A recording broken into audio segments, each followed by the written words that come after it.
Eu sou uma menina que, assim como a maioria da população brasileira, não nasceu rica. Os percalços que eu enfrentei na vida, nunca houve espaço para nenhum tipo de margem de dúvida de que eu era capaz. E aí foi quando eu falei, cara, daqui ninguém me tira agora. Eu nunca trabalhei para estar em capa de lugar nenhum. Eu não sabia que eu ia ser capa. Isso é bem importante, gente. E nessa nova temporada, teremos aqui como companheiro Sérgio Wall, fundador da Conta Black. Não tem também a questão da diversidade, porque são pouquíssimas pessoas negras que estão nesse mercado.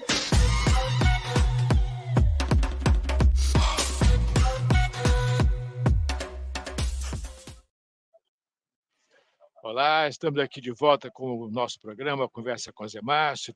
Tenho comigo aqui uma figura especial, que é o Hélio Beltrão, que é presidente do Instituto Mises. O Instituto Mises trabalha com a escola austríaca. A escola austríaca não é muito conhecida no Brasil, quer dizer, você tem um mainstream da teoria econômica. A escola austríaca é uma tradição paralela. Acho que seria interessante. Muito obrigado, Hélio, por aceitar nosso convite, tá certo? Acho que seria interessante começar falando um pouquinho sobre a escola austríaca. Como é que você, qual é a diferença importante entre a escola austríaca e o mainstream da teoria econômica? Como é que você vê essas duas linhas de pensamento? Olha, bom dia, Zé Márcio, é um prazer estar com você. Você sabe que eu sou seu fã. Tudo que você fala eu escuto sempre com muita atenção, um extremo bom senso, além de vasto conhecimento. Então é um prazer, como sempre, falar contigo. Bom, Escola Austríaca de Economia é uma das escolas que é considerada hoje fora do mainstream. Hoje a gente tem o pensamento que você vê em geral, seja na academia ou na mídia especializada e tal, é uma mescla de neoclássicos, escola de Chicago e muito keynesianismo, né? E a escola austríaca ela é diferente disso em alguns aspectos. Primeiro, ela é a mais antiga escola de economia que ainda está viva. Estão tentando matar a escola austríaca e não conseguem. E ela tem crescido ultimamente. A escola austríaca, Zé Márcio, ela procura evitar um empirismo exagerado, essa coisa de massacrar dados e sair com um resultado sem ter uma teoria prévia com premissas que sejam realistas. Hoje, mesmo com premissas irrealistas e tal, se você massacra o dado, bota lá uma opção de econometria e publica um paper, isso é considerado a verdade. E a escola austríaca ela tem um pouco de cuidado com isso, né? Obviamente, o empirismo, você checar os dados, saber se a tua teoria tem aderência na prática é fundamental, mas partir só dos dados sem uma teoria prévia, a escola austríaca rejeita. Ou seja, a escola austríaca tem muito ainda de um método, que vamos chamar assim, é um método distinto do método do mainstream hoje, e tem mais a ver com a época em que a economia ainda era mesclada a outras ciências, então tem muito de lógica dedutiva, né, vamos dizer, experimentos lógicos. A própria noção de oferta e demanda, quando a gente fala, todo mundo fala, não, oferta e demanda e tal, a gente entende isso, é um experimento mental que nos ajuda a orientar e tomar decisões, embora a gente não consiga ficar medindo isso. A gente não consegue medir uma curva de oferta e demanda, tudo muda o tempo inteiro, né? Mas mesmo assim, esse tipo de experiência pode ajudar, nesse experimento, pode ajudar a tomar decisões. Em resumo, é o seguinte, a economia para a escola austríaca não é uma ciência exata. O ser humano ele não é uma variável que você possa enfiar num laboratório e que vai repetir, né? O experimento, todo dia ele acha a mesma coisa. Hoje eu posso preferir banana a maçã, mas amanhã eu posso mudar de ideia, já comi muita banana, então amanhã eu posso preferir maçã a banana. O ser humano não se adequa muito ao método das ciências naturais, onde você bota lá tudo no laboratório, mede, repete até chegar às conclusões, e aí você não tem por que ter escolas de física, né? Embora tenha uns terraplanistas por aí, mas você não tem por que ter escolas de física, escolas de química, escolas de biologia, porque todo mundo concorda que os experimentos repetidos, comprovados, sempre vão mostrar o resultado. Nas ciências sociais não é bem assim, e eu acho que o mainstream não reconhece isso, né? A tal da inveja da física, resolve fazer o método, não, o que é ciência é o método das ciências naturais, a gente também tem que fazer. É isso, em resumo é isso, mas para quem quiser mais detalhes, é só consultar o site do Instituto Mises, os livros que o Instituto Mises publica, e ver os meus vídeos por aí que aparecem de tempos em tempos. Agora, Hélio, eu acho que um ponto interessante é o seguinte: a gente tem aí o presidente Javier Milei da Argentina foi eleito há pouco tempo atrás, é considerado um representante da escola austríaca. Como é que você está vendo aí a evolução da situação da Argentina? Como é que você está acompanhando? Tenho certeza que você está acompanhando de perto aí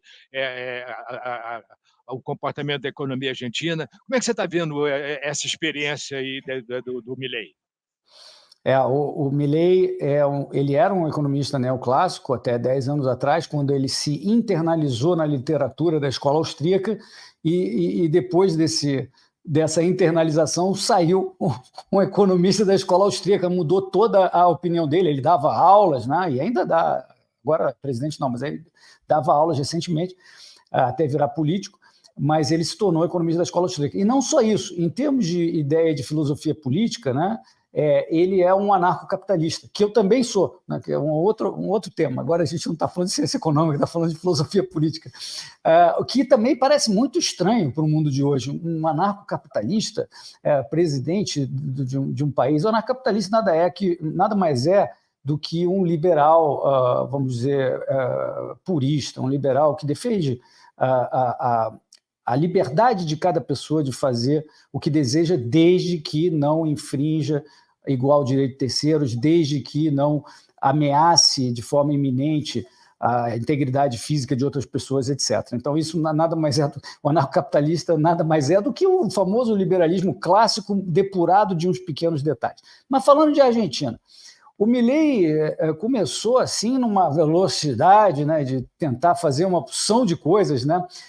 Já elaborou um decreto de necessidade e urgência, que é o equivalente à nossa medida provisória aqui, uma série de medidas de desregulamentação da economia que foram principalmente elaboradas pelo Federico Sturzenegger, que foi presidente do Banco Central durante o governo Macri.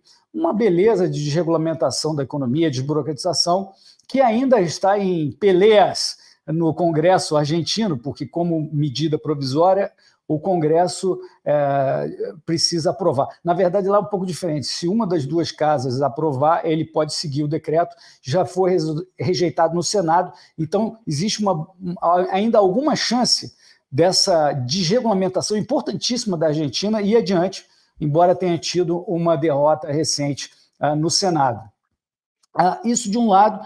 Do outro, ele fez um pacote de propostas de lei que foi conhecido como Lei Ômnibus, né, que também desregulamenta a economia, melhora toda a visão dele, que ainda está em debate no Congresso, porque foi inicialmente rejeitado. Ele está reeditando essas leis, consertando, dadas as rejeições, porque também é um pacote de 500 medidas. Está vendo, não, esse aqui o Congresso não topou e tal, vamos tirar, esse aqui a gente pode adequar. A velha negociação política, vamos ver se também isso passa, que seria importantíssimo. Mas o que a gente já sabe que é muito interessante é o seguinte: a visão do Javier Milei como defensor da escola austríaca, né, que acha muito importante que você tenha uma moeda forte e que, na minha opinião, sabe como fazê-lo, né, em linha até com outra escola de economia, a escola de Chicago, diz que a inflação é sempre, em todos os lugares, um fenômeno monetário. O Milei está cansado de saber isso. O Toto Caputo, que é o ministro da Economia, que também indicou o presidente do Banco Central, sabe disso. Então, eles já arrumaram uma maneira de não expandir tanto o dinheiro, não imprimir tanto dinheiro no Banco Central, como vinha acontecendo lá atrás. E num país desregulado, de dominância fiscal como a Argentina, você só consegue fazer isso se você, mal ou bem, equilibrar as contas públicas, porque senão o Banco Central acaba monetizando, né, o que a gente chama, né, dando o dinheiro, basicamente, para o Tesouro gastar, né? E aí o Javier Milei e o Toto Caputo pegaram as contas públicas pelas mãos e fizeram um ajuste, como se fosse aqui no Brasil um contingenciamento de despesas, cortando o máximo possível. Chegaram no primeiro mês ali a um equilíbrio, em parte artificial, vamos ver como é que isso segue ao longo do ano, mas já foi um baita ajuste, um baita ajuste fiscal que permitiu que não se imprimisse tanto dinheiro no Banco Central. Então, a inflação de dezembro, que foi entregue pelo governo Fernandes, né, e claro que a inflação dele ainda perpassa a economia, como todos nós sabemos, os efeitos econômicos da impressão de dinheiro levam tempo para ser realizado, mas já há notícias boas. Em dezembro, a inflação foi de 25% no mês, uma loucura para nossos padrões, né? Muito maior que a nossa inflação anual. Mas em janeiro já caiu para 20%, e em fevereiro foi 13%. Eu não acho que seja coincidência, não acho que seja volatilidade da inflação. Isso já é resultado do trabalho do governo Milei, do Toto Caputo, e de você tentar fazer um ajuste fiscal bastante ambicioso, na verdade. Então, as notícias são razoavelmente positivas, porque, em resumo, eu quero concluir, não quero falar demais, porque a gente sabe que um governo que consegue domar a inflação, que sabemos todos que prejudica principalmente o pobre, ele ganha dividendos políticos, ele ganha uma certa autoridade, uma popularidade. E se isso continuar acontecendo ao longo do ano, ou seja, essa queda da inflação ao longo do ano, me parece que o Javier Milei vai ganhar uma certa força política que vai ajudar ele a passar mais medidas liberalizantes como ele deseja. Agora, Hélio, essas medidas, quais foram as medidas? Já tem alguma medida importante que já foi aprovado pelo Congresso, que já está em execução, ou é tudo ainda está em negociação? Quer dizer, como é que está esse processo nesse momento? Nesse momento está assim, o decreto inicial que ele emitiu logo no primeiro momento de governo, que é o DNU de lançamento, que todos os presidentes lá fazem a beça, eles fazem medida provisória o tempo inteiro. O Milei não foi diferente e fez uma medida provisória no início. Então, esse DNU está em vigor, porque não foi rejeitado ainda pelo Congresso. Para ele ser rejeitado, as duas casas precisam rejeitar, e só o Senado rejeitou. Então, até agora, esse decreto está em vigência. Um dos efeitos importantes desse decreto foi, por exemplo, a lei de aluguel, que era extremamente intervencionista, tabelando preço, etc. Planos de saúde, a mesma coisa. Então, veja, logo em um mês depois, o que havia uma enorme escassez de oferta de aluguel, obviamente, já apareceu uma opção de lugar para alugar. Alguns vão reclamar, Hélio, mas mais caro. Mas é melhor ter algo para ser alugado, a algum preço, do que não ter nada, né? Os planos de saúde, a mesma coisa, subiram, talvez até acima da inflação, eu não sei o número exato, mas ninguém queria, as companhias de plano de saúde não queriam mais oferecer plano nenhum, porque eram tabeladas, não podiam aumentar os preços.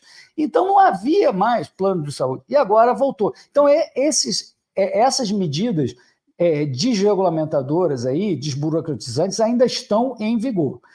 As outras mais de longo prazo ainda é uma discussão para frente, ou seja, o ajuste fiscal realmente só vai conseguir se tornar sustentável ao longo do tempo se houver a aprovação pelo Congresso argentino de medidas adicionais, que são essas que estavam na lei ônibus, que estão sendo reavaliadas para serem ressubmetidas ao Congresso. Aí que a gente vai ter que esperar e ver o que vai acontecer.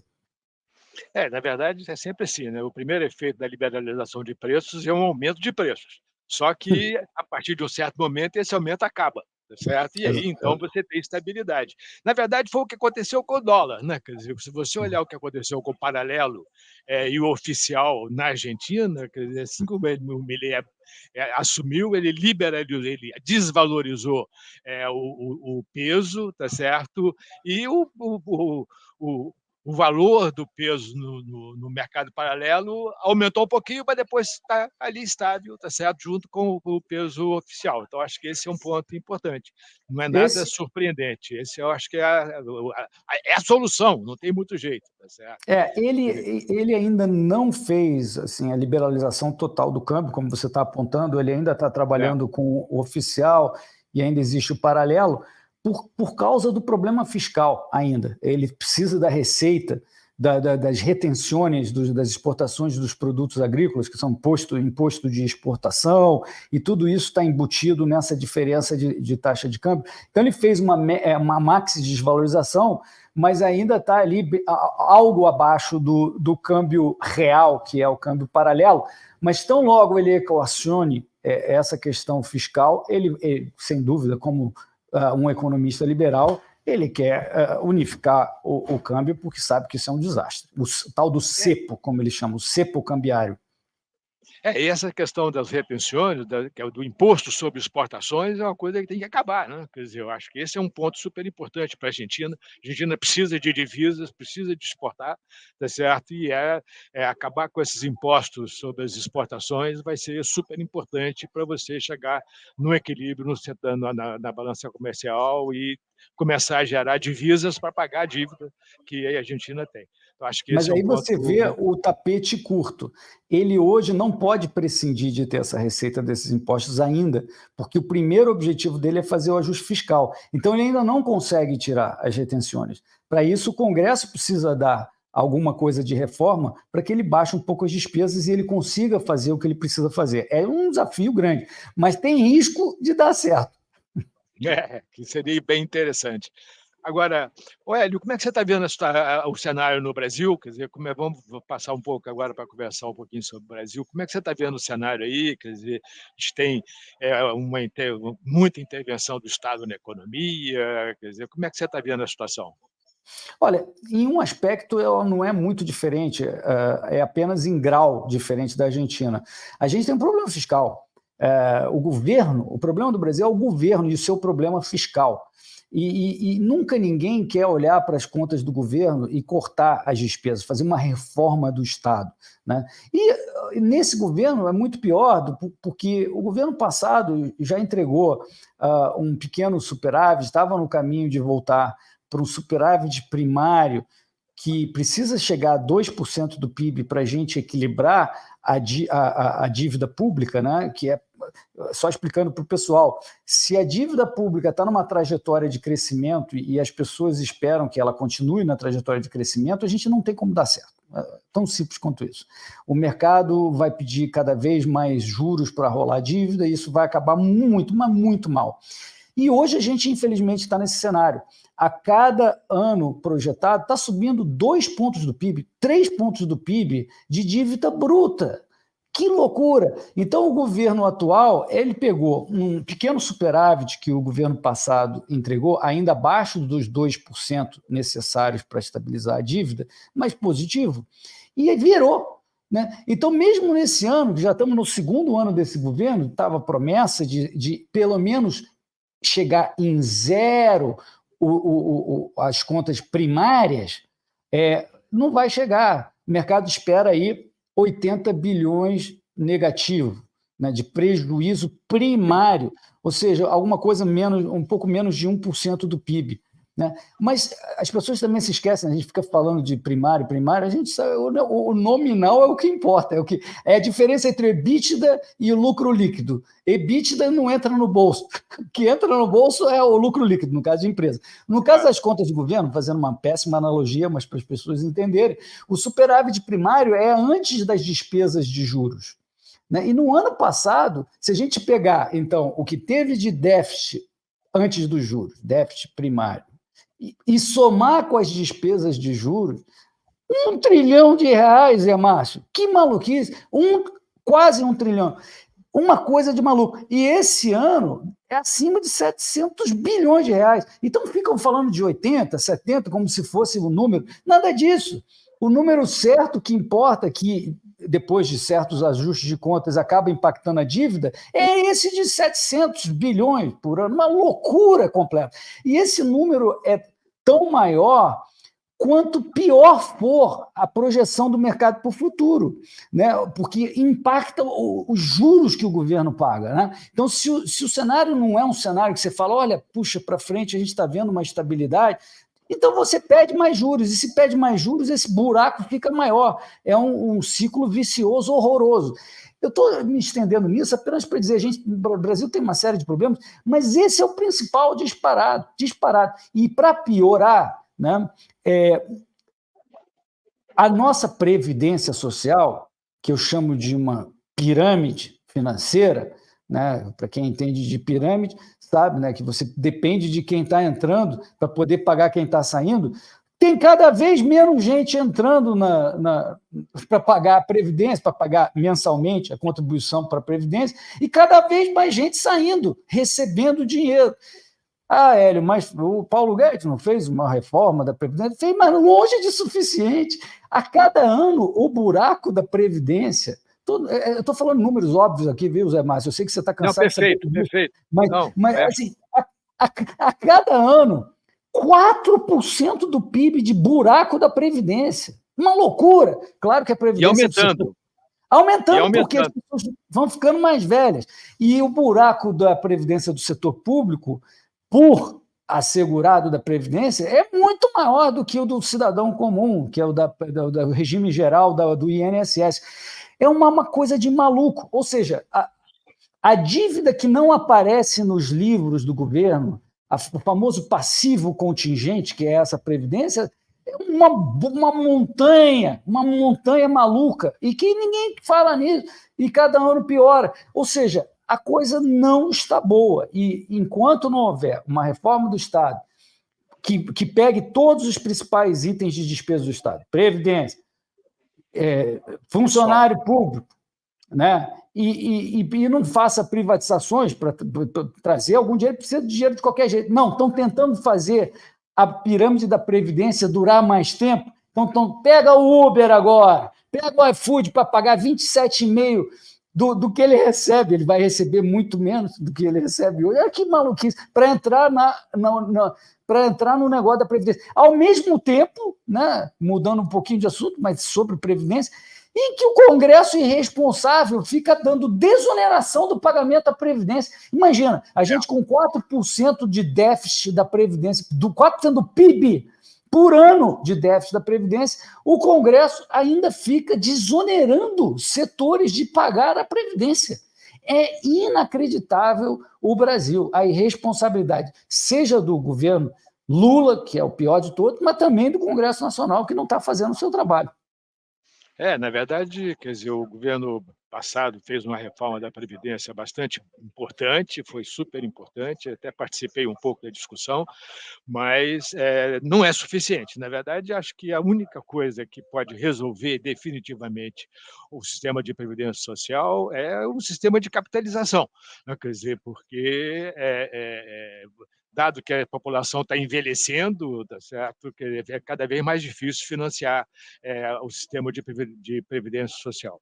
Agora, Hélio, quer dizer, a gente está vendo aí, quer dizer, ao longo desse primeiro ano de governo do governo Lula, está vendo aí um aumento da intervenção do Estado na economia de uma forma, eu diria, avassaladora. Como é que você vê esse processo? A gente está vendo assim, um filme de terror, Zé Márcio. O que tem acontecido na Petrobras, na Vale do Rio Doce e em outras empresas, né? A nomeação para o Conselho da Tupi, uma baita empresa, né? Para membro do Conselho da Tupi, a irmã da Marielle, que não tem competência nenhuma para fazer isso. Isso mostra, né, o quanto o governo olha, seja empresas estatais, seja privadas, como um instrumento do seu poder.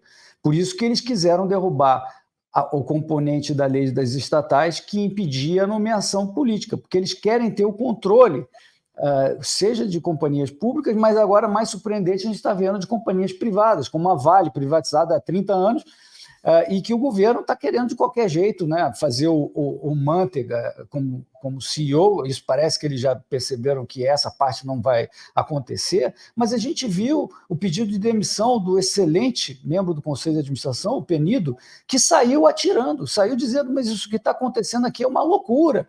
O governo está conseguindo dobrar alguns dos conselheiros e dos acionistas principais da companhia para permitir que o governo entre aqui dentro da Vale. É o que o Penido saiu falando. Isso na Vale. E na Petrobras, a gente está vendo aí na última semana uma coisa inacreditável. Assim, estão passando por cima da governança corporativa, passando por cima da lei das SA e fazendo um desastre. Só recapitulando o segundo. Já existia a expectativa que a companhia havia comunicado de fazer pagamentos de dividendos extraordinários. Foi lá o Lula, fez reuniões que não estavam programadas, não apareceu na agenda de ninguém, não teve o disclosure necessário perante a lei, e foi lá o Lula que arbitrou que não se pagasse esses dividendos extraordinários. Como você sabe, Zé Márcio, a lei das SA proíbe o acionista controlador de orientar e determinar o voto dos seus conselheiros. E é mais ou menos isso que está acontecendo. Né? Não, o Prates foi lá apresentar o plano de negócios para o Lula. Onde estava o disclosure disso? O mercado ficou sabendo que haveria essa reunião? O que a CVM vai fazer sobre esse tipo de coisa? E a outra coisa, a chapa dos conselheiros que vai ser eleita no mês que vem já tinha sido anunciada pela companhia. E aí, agora o Haddad falou, não, mas agora eu quero um conselheiro que eu nomeei. Então, a chapa que tinha sido anunciada não vai ser mais a mesma.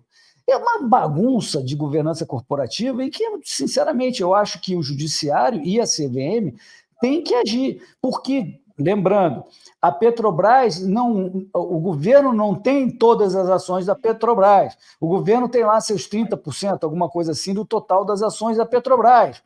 Então, tem 70% que são centenas de milhares, talvez milhões, de brasileiros acionistas da Petrobras, né? E que o governo está passando por cima. Ele está fazendo ele está impondo a sua visão como controlador e prejudicando o interesse de todos esses brasileiros que são acionistas da Petrobras. É lamentável, Zé Márcio. A gente, assim, eu acho que a maioria de nós não acreditava que o Brasil fosse voltar a um período, sei lá, de 15 anos atrás, mas está voltando. É muito triste. Realmente é muito impressionante. Agora, qual o efeito disso, né? Quer dizer, o ano passado você teve uma queda na taxa de investimento extremamente importante. A demanda de máquinas e equipamentos caiu 8,9% em 2023. Nessa trajetória, quer dizer, você acha que pode ter uma reversão da taxa de investimento em 2024, 2025, etc.? Porque com essa taxa de investimento que nós estamos hoje, 16% do PIB, vai ser impossível gerar crescimento no longo prazo.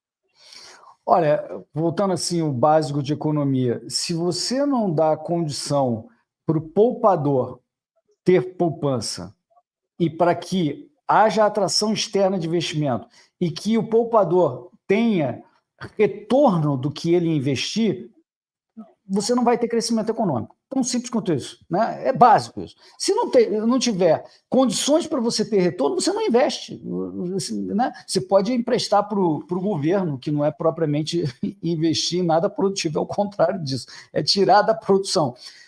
Mas você tira, vai fazer outra coisa ou gasta. Né? Gasta, que os keynesianos acham maravilhoso, devem estar achando incrível, mas a gente sabe que o crescimento depende de investimento, é isso que gera crescimento econômico, né? Que permite que as pessoas ganhem mais ao longo do tempo, aumento de produtividade, etc. E como você falou, foi direto ao ponto, a taxa de crescimento, naquela porcentagem do que as pessoas produzem, que ao invés de consumir, elas vão poupar e isso vai se tornar investimento, isso está diminuindo no Brasil. Mas claro, porque o capital, o retorno dos investimentos está sendo atacado por todos os lados, por asfixia burocrática, por manicômio tributário crescente. Quando a gente achava, e sempre dizia, né, Zé Márcio, nos últimos 10 anos o Brasil não aguenta mais aumento de imposto, é isso que esse governo está fazendo.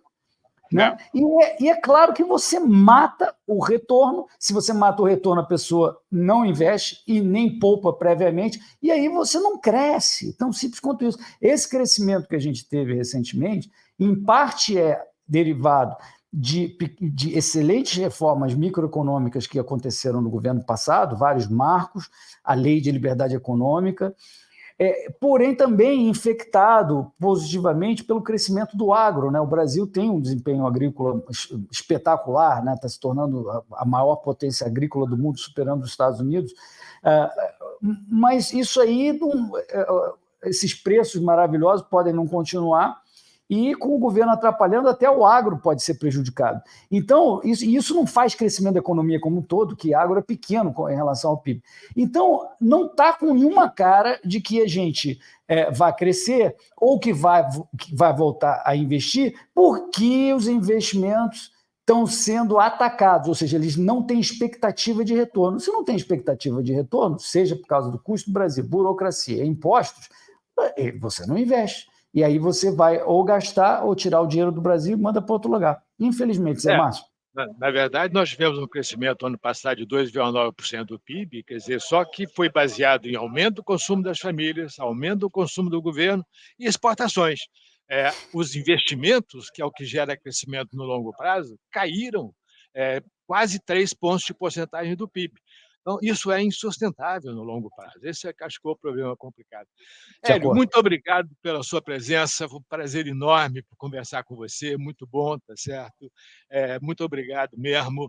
Vamos fazer uma próxima quando for possível. Tá ótimo, Zé Márcio. Um abração para você. Tchau, tchau. Você quer economizar até 35% na conta de luz do seu negócio? Sim, você empresário de qualquer lugar do Brasil que tenha um consumo de energia elétrica acima de R$10.000 pode diminuir bastante seus gastos. O caminho é o Mercado Livre de Energia e quem vai te guiar é a Genial Energy. A Genial Energy é o braço de energia do Grupo Genial Investimentos, que você já conhece. Com a gente, você não poupa apenas o seu dinheiro, mas também o planeta. Ela atua no Mercado Livre de Energia, que é onde se comercializa livremente fornecedor, preço, quantidade de energia contratada, período de suprimento, pagamento, tudo que é relativo às suas despesas com energia. Eu vou te explicar como você pode economizar com a gente. Envie a sua conta de luz e receba um estudo detalhado de economia para a sua empresa.